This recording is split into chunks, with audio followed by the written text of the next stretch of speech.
오늘 우리에게 주신 하나님의 말씀은 구약성경 열왕기상 3장 1절에서 15절 말씀입니다. 솔로몬이 애굽의 왕 바로와 더불어 혼인관계를 맺어 그의 딸을 맞이하고 다윗성에 데려다가 두고 자기의 왕궁과 여호와의 성전과 예루살렘 주위의 성의 공사가 끝나기를 기다리니라. 그때까지 여호와의 이름을 위하여 성전을 아직 건축하지 아니하였으므로 백성들이 산당에서 제사하며, 솔로몬이 여호와를 사랑하고 그의 아버지 다윗의 법도를 행하였으나 산당에서 제사하며 분향하더라. 이에 왕이 제사하러 기브온으로 가니 거기는 산당이 큼이라. 솔로몬이 그 제단에 1,000번제를 드렸더니 기브온에서 밤에 여호와께서 솔로몬의 꿈에 나타나시니라. 하나님이 이르시되 내가 내게 무엇을 줄꼬 너는 구하라.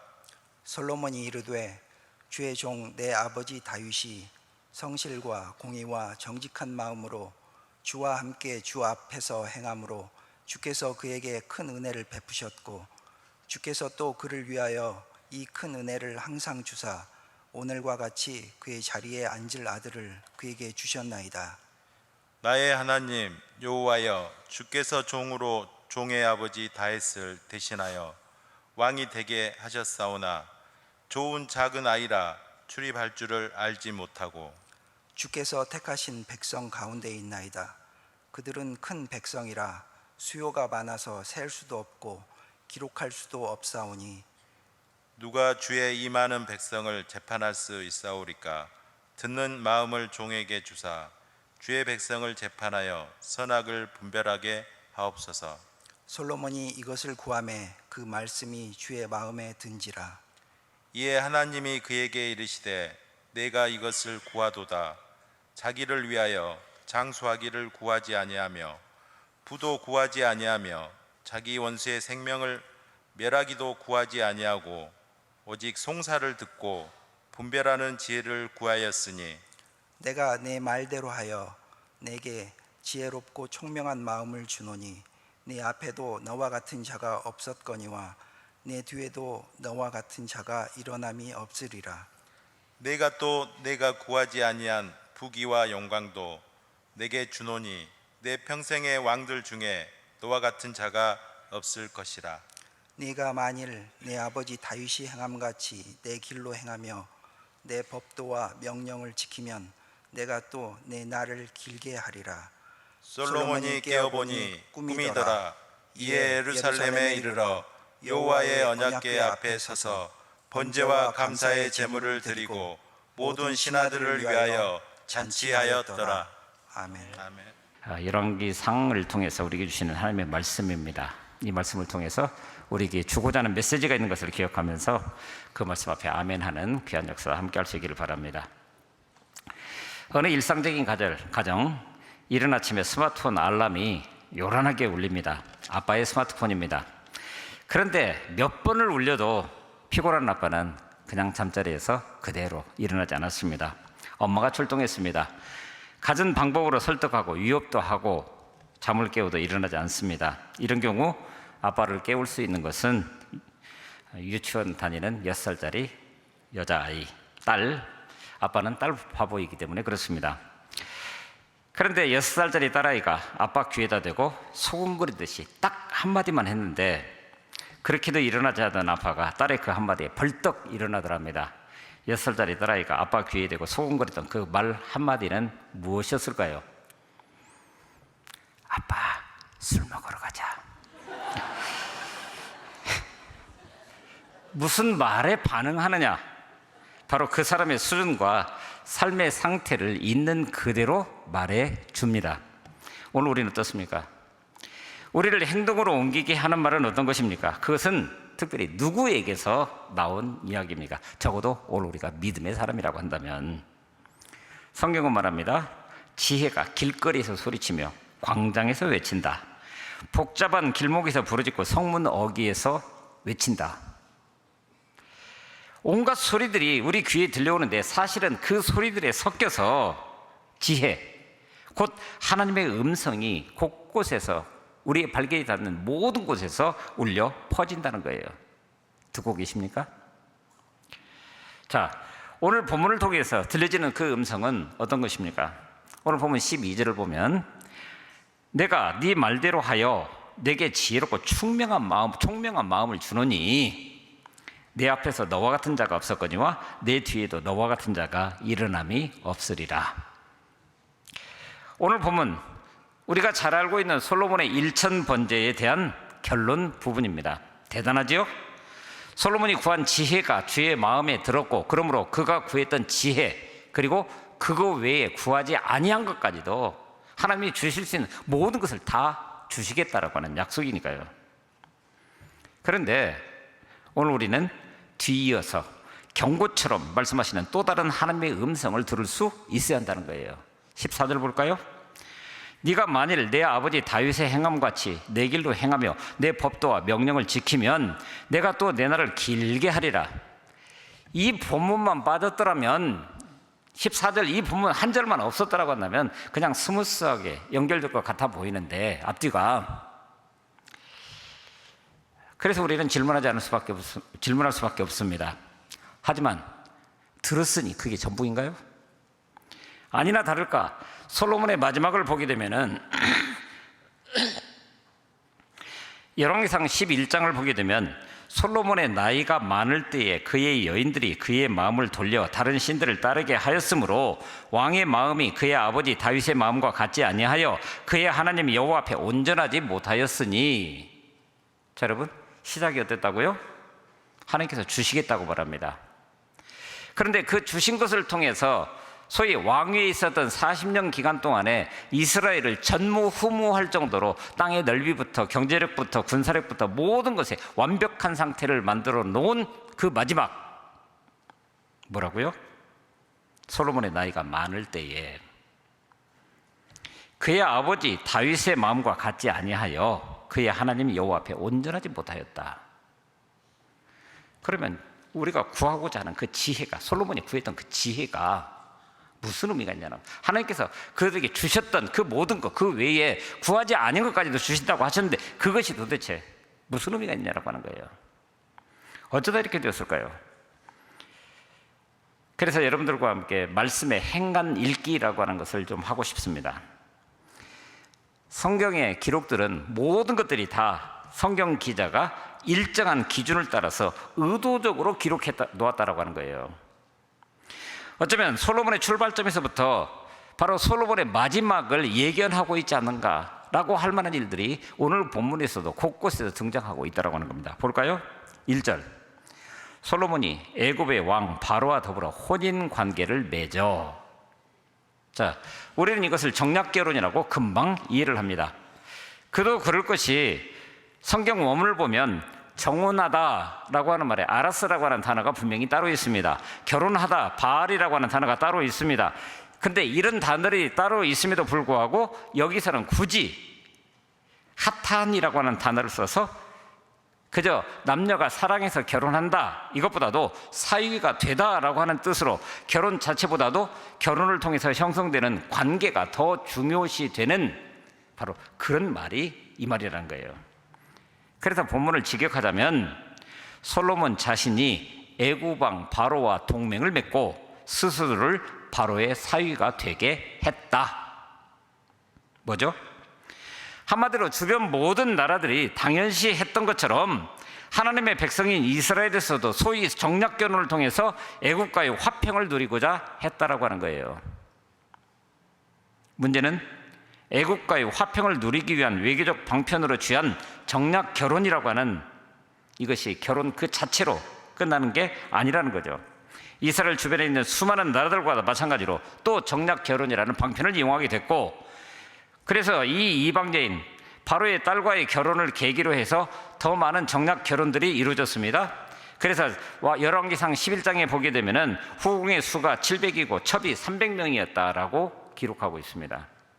상상이 되십니까? 그리고 그로 인해서 신앙적 중심이 흔들렸다. 그런데 놀랍게도 11장에서 마지막 그가 온전히 하나님을 따르지 않았다라고 하는 그 본문에서도 하나님께서 다시 그들에게 말씀하고 있는 것은 이겁니다. 11장 2절에 보면은 여호와께서 일찍이 이 여러 백성에 대하여 이스라엘 자손에게 말씀하시기를 너희는 그들과 서로 통혼하지 말며 그들도 너희와 서로 통혼하게 하지 말라. 왜요? 그들이 반드시 너희의 마음을 돌려서 그들의 신들을 따르게 하리라 하셨다. 그러니까 솔로몬이 통치하는 그 기간 동안에 끊임없이 이 얘기를 하셨다는, 끊임없이 계속해서 그들이 반드시 너희 마음을 돌려서 그들의 신들을 따르게 하리라. 그리고 결정적으로 중요한 것은 조금 전에 우리가 함께 읽었던 솔로몬의 말년, 흔들렸다, 여호와 앞에 온전하지 못했다, 이방 신들을 섬겼다. 바로 여기서부터 그의 왕위 시작부터 문제가 있었다고 하는 거예요. 그래서 우리는 왕의 제도에 관한 기록 신명기 17장 14절부터 20절에서 무엇을 말씀하고 있는지를 좀 볼 필요가 있다고 하는 겁니다. 여러분 보십시오. 신명기 17장, 이것은 이스라엘이 적과 꿀이 흐르는 땅에 들어가기 전에 모압 평지에서 앞으로 너희들이 왕의 제도를 요구할 것인데, 그렇다고 한다면 이렇게 왕을 세워라 라고 말씀하셔서 주셨던 말씀입니다. 근데 그 내용을 요약하자면은 내 형제 중에서 한 사람을 택해라. 그것도 하나님이 택하신 자를 내 위에 왕으로 삼으라. 이게 첫 번째입니다. 그리고 두 번째는 병마를 많이 두지 말 것이고 병마를 많이 얻으려고 그 백성을 애굽으로 돌아가게 하지 마라. 왜? 전쟁은 하나님께 달려진 것인데 병마를 구한다는 것 자체가 내 힘으로 내가 싸우겠다는 거거든요. 더군다나 병마를 구하기 위해서 애굽으로 돌아간다라고 하는 것은 그들이 종살이 했었던 그때의 삶으로 되돌려서 결국은 우상 숭배하고 하나님으로부터 멀리 떠날 수 있는 가능성 얼마든지 존재한다는 거예요. 세 번째는 아내를 많이 두어서 그의 마음이 미혹되게 하지 말 것이고, 그래서 18절에 보게 되면은 왕위에 오르거든 이 율법서의 등사본을 레위 사람 제사장 앞에서 책에 기록해서 평생에 자기 옆에 두고 읽어서 그의 하나님 여호와 경외하기를 배우며 이 율법의 모든 말과 이 규례를 지켜 행할 거라고. 그러면 너희의 날이 장구할 거라고.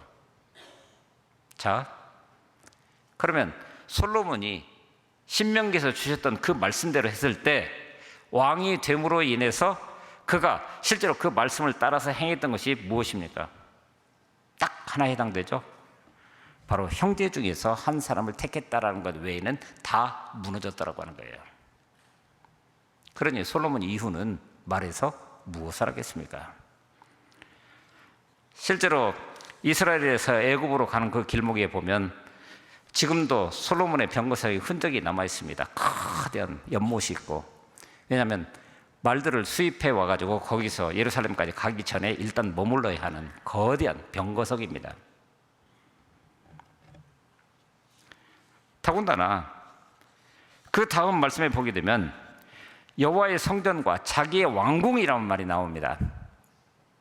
자, 여러분, 제가 잘못 읽었나요? 성경을 한번 다시 한번 자세히 볼까요? 어떻게 되어 있습니까? 자기의 왕궁과 여호와의 성전, 그것을 마치기 전이라고, 완성을 하기 전이라고. 근데 오늘 우리는 그런 말씀을 그냥 쑥 읽고 지나가는데 여호와의 성전과 자기의 왕궁 아닌가요? 순서로 보면 적어도 우리 믿음의 분량이라고 한다면 곧 우선순위라고 하는 것은 자신의 마음이 가는 대로 움직여가는 것을 말하기 때문에 그렇습니다.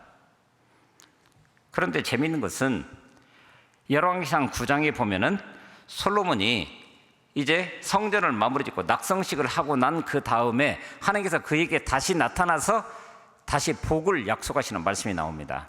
그런데 그 말씀을 보면 이렇게 기록되었습니다. 솔로몬이 여호와의 성전과 왕궁 건축하기를 마치며 자기가 이루기를 원하던 모든 것을 마친 때에, 이때는 뭐예요? 여호와의 성전과 왕궁 건축하기를. 그런데 솔로몬이 처음으로 지금 바로 기도원에서 하나님 앞에 번제를 드리고 있는 그 순간에는 왕궁이 앞서고 있는 모습을 보고 있다고 하는 거예요. 무슨 수준 문제죠. 자, 3절로 넘어가 봅니다. 솔로몬이 여호와를 사랑하고 그의 아버지 다윗의 법대를 행하였으나, 그러면 그 다음은요? 여러분, 솔로몬이 여호와를 사랑하고 그의 아버지 다윗의 법도를 행하여, 그래서 그 다음 어떤 행위가 나타나야 되는데 행하였으나, 그러면 반대가 나타나겠죠. 성서 기자는 바로 이런 부분들을 예리하게 평가하고 이렇게 기록을 남긴 것 같아 보인다라고 하는 겁니다. 많은 학자들은 이때 솔로몬이 하나님 앞에 번제를 드리고 있으면서도 백성들의 눈을 의식하지 않았나, 그렇게 평가를 합니다. 그도 그럴 것이, 솔로몬이 여호와를 사랑하고 그의 아버지 다윗의 법도를 행하였으나 라고 하는 그 본문에서 여호와를 사랑한다라고 하는 이 말은 이스라엘의 가장 중요한 신앙 고백인 쉐마, 이스라엘아 들으라 라고 하는 것입니다. 바로 신명기 16장 4절에 있는 것처럼 이스라엘 들으라, 우리 하나님 여호와는 오직 유일한 여호와이시니 너는 마음과 뜻과 마음을 다하고 뜻을 다하고 힘을 다하여 내 하나님 여호와를 사랑하라. 그러므로 왕으로서 솔로몬이 여호와를 사랑했다라고 하는 이것은 개인적으로 신앙심이 깊다는 뜻도 되지만은 아버지 다윗의 법도를 따라 왕실이 주도해서 여호와 하나님만을 섬기는 종교 정책을 확고히 행했다라고 하는 뜻이라는 거예요. 그렇다면 그 다음에는 뭐가 나타나야 됩니까? 그 다음 산당에서 제3에서 분향할 수 있었을까요? 예루살렘에 분명 광야 시대로부터 이어온 성막, 곧 공식적인 성소가 있었는데요, 결국 번제, 곧 제물을 다 태워서 하나님께 드린다, 내 마음 전부를 드립니다라고 하는 그 고백을 하고 있는 그 장소가 당대 가장 큰 산당이라고 하는 기드온 산당에서 드렸다는 것은 다른 의도, 곧 백성들의 눈을 의식해서 그렇게 했던 것은 아니었을까요? 백성들이 산당에서 제사를 하는데 가장 큰 산당, 하나님을 향해서 번제를 드리고 있으면서도 또 백성들의 눈을 의식했다? 그런데 보십시오, 오늘 본문의 마지막 절을 보겠습니다. 솔로몬이 깨어보니 꿈이더라. 이에 어디 이르러요? 예루살렘에 이르러 여호와의 언약궤 앞에 서서 번제와 감사의 제물, 곧 화목제를 드리고 모든 신하를 위하여 잔치하였더라. 여러분, 그때는 어디서 드렸습니까? 하나님의 성소입니다. 그러면 그때는 맞고, 요새 속칭 우리가 얘기하는 것처럼 그때는 맞고 지금은 틀리다입니까? 어쩌면 이런 본문을 볼 때마다 솔로몬뿐만 아니라 우리 모든 인간 마찬가지로 하나님의 말씀에는 선천적으로 이렇게 내 뜻, 내 판단대로 반응하는 건 아닐까, 이런 생각을 해보게 됩니다. 이유가 많습니다. 변명합니다. 정신분석학으로 유명한 프로이드라고 하는 심리학자가 자기 합리화에 있어서는 우리 모두가 다 천재라, 그렇게 말했다는데, 하나님의 말씀 앞에서 듣기는 듣되 자기 합리화를 통해서 스스로를 위로하고, 그리고 내 뜻, 내 판단이 그 하나님의 음성에 섞이는 경우들이 솔직히 우리 가운데도 너무 많지 않나요? 내 마음이 완고해지고 굳어지고 듣고 싶은 소리만 듣기 때문 아닌가, 이런 생각을 해보게 됩니다. 그런 의미에서 다시 한번 우리가 묻고 답할 수 있어야 되는 것이, 오늘 우리는 어떤 소리를 듣고 또 그 소리에 얼마만큼이나 민감하게 반응하고 있습니까? 어느 수도원 원장이 한 제자만 유독 아끼고 사랑한다면서 다른 제자들이 불평불만을 터뜨리게 됐습니다. 마침내 원장을 찾아와서 그 제자들이 말합니다. 저 아이는 우리보다 배운 것도 부족하고 행동도 느리고 말도 어눌합니다. 그런데 왜 저 아이를 저렇게 소중히 여기십니까? 그러자 원장은 제자들의 손에다가 작은 새 한 마리씩을 다 쥐어주면서 이렇게 얘기를 했습니다. 오늘 저녁까지 아무도 보지 않는 곳에 가서 새를 죽이고 돌아와라. 그러면 너희 말을 내가 들어주마. 제자들은 모두 손쉽게 임무를 완수했습니다. 그런데 다 함께 모인 저녁 시간, 어딘가에서 여전히 새 소리가 들리고 있는 거예요. 원장이 편애하다든 한다든 그 제자의 손에는 여전히 새가 살아있는 채로 있더라는 겁니다. 모두가 원장의 간단한 지시도 지키지 못한 그 제자를 향해서 조롱하고 비난의 눈초리를 보내고 있는 그때에 바로 그 제자가 이렇게 이야기를 했습니다. 온종일 이곳저곳을 찾아 아무도 보지 않는 곳을 찾아 나섰는데 그곳은 없었습니다. 제가 어디를 가든 하나님께서 저를 보고 계셨기 때문입니다.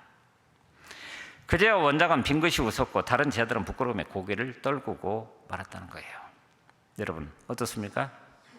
오늘 우리가 서 있는 현장이 어떻습니까?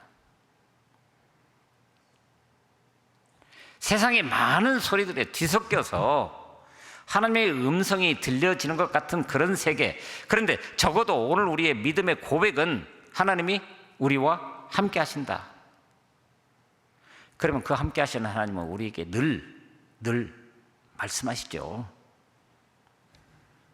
그래서 오늘 우리는 다시금 우리 스스로를 되돌아보면서 하나님 앞에 서서 살아가는 것이, 들려지는 음성 앞에 아멘으로 응답하고 그 응답의 열매를 있는 그대로 살아내는 것이 진정한 영성이라고 이야기할 수 있는 것입니다.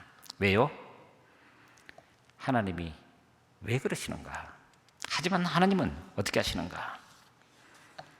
지혜를 구하는 솔로몬의 기도에 응답하시고 그가 구하지 않은 것까지 베풀어 주시는 하나님을 한번 보십시오. 오늘 본문 10절부터 13절까지 말씀. 우리가 사랑한다라고 하는 그 하나님은 이런 분이십니다. 아니, 우리를 사랑하시는 하나님은 그런 분이십니다. 솔로몬이 기본에서 1천 번제를 드렸을 때 하나님은 그에게 나타나셔서 무엇을 원하느냐고 물으셨습니다. 솔로몬은 하나님 앞에 자신을 철저히 낮추며 나는 작은 아이라고, 하나님이 하나님의 백성을 내게 맡겨주셨는데 내가 간수할 만한 능력이 없습니다. 그러니 재판이라는 방법 이 하나를 통해서 그 백성들을 사랑하는 그 일들을 행하기 위해서 지혜를 주십시오. 뭡니까? 철저하게 자신을 낮추면서 이스라엘은 자신의 백성이 아니라 하나님의 백성이라고, 그러므로 나 같은 작은 아이가, 미약한 존재가 이런 일을 감당한다라고 하는 것은 쉬운 일이 아니기 때문에 하나님의 능력 아니면 안 됩니다. 하나님은 우리의 부족함을 보시는 분이 아닙니다. 우리에게 있는 좋은 점을 보고 오히려 기뻐하시는 그런 분이십니다. 우리는 부족하지만 겸손히 하나님 앞에 나아갈 때, 그래서 오늘 우리에게 허락하신 모든 것들을 통해서 내게 주어진 삶의 환경들과 또한 이웃을 아름답게 섬기려고 할 때 하나님의 기쁨은 아마 극에 달할 겁니다. 하지만 오늘 우리는 솔로몬을 반면 교사로 삼아서 솔로몬이 정략 결혼을 하고 산당에서 제사하는 그런 문제들이 있었고, 그리고 하나님을 사랑하고 하나님을 경배한다고 하면서도 자신의 방식대로 무엇인가를 행해 나가는 그런 일들이 그 가운데 있었다 할지라도, 그러나 하나님께서 그 마음 중심을 보셨던 것은 하나님 앞에 겸손하고 맡겨주신 양떼들을 사랑하는 그 마음. 그래서 하나님은 솔로몬의 부족함에도 불구하고 이것을 귀하게 보고 기뻐하셨다고 하는 거예요. 우리 스스로에게 그러므로 비록 부족한 부분이 있어도 솔로몬처럼 겸손하게 하나님 앞에 서게 되면 하나님은 우리를 결코 버리시지 않으실 것입니다.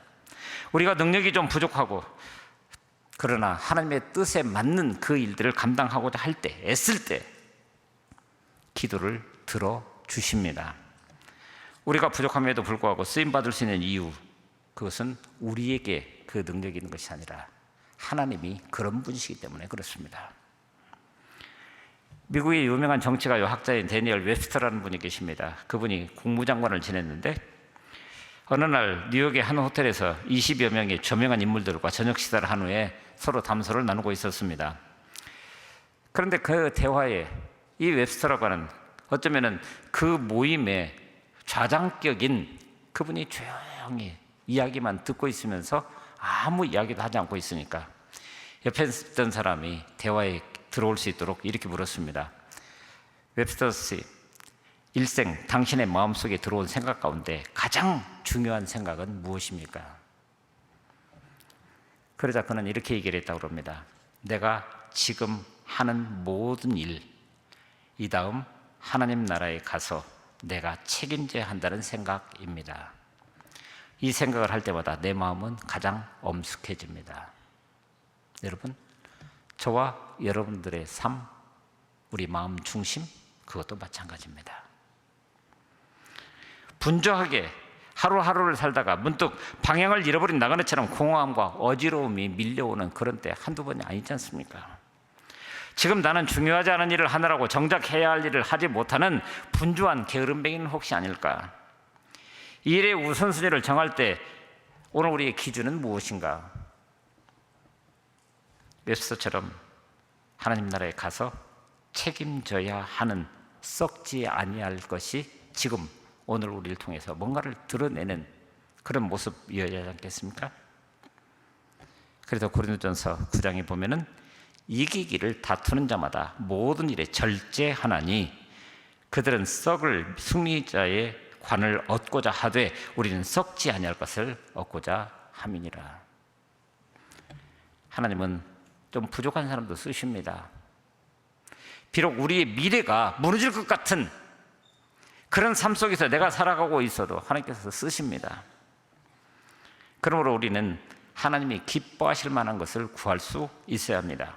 그때 우리의 불완전함이, 우리의 연약함이, 채워지지 않는 결핍이 하나님의 그 완전하신 손 안에서 채워지는 은혜와 충만케 되며 강한 능력으로 덧입는 그런 은혜가 우리 가운데 있게 될 것입니다. 오늘 우리 모두가 솔로몬을 반면교사로 삼아 오늘 우리를 통해서 들려주시는 그 음성 앞에 오늘 우리가 어떻게 응답할 것인지, 응답의 열매를 우리 삶을 통해서 어떻게 살릴 것인지를 결단해가는 귀한 은혜의 시간들이 될 수 있었으면 좋겠습니다.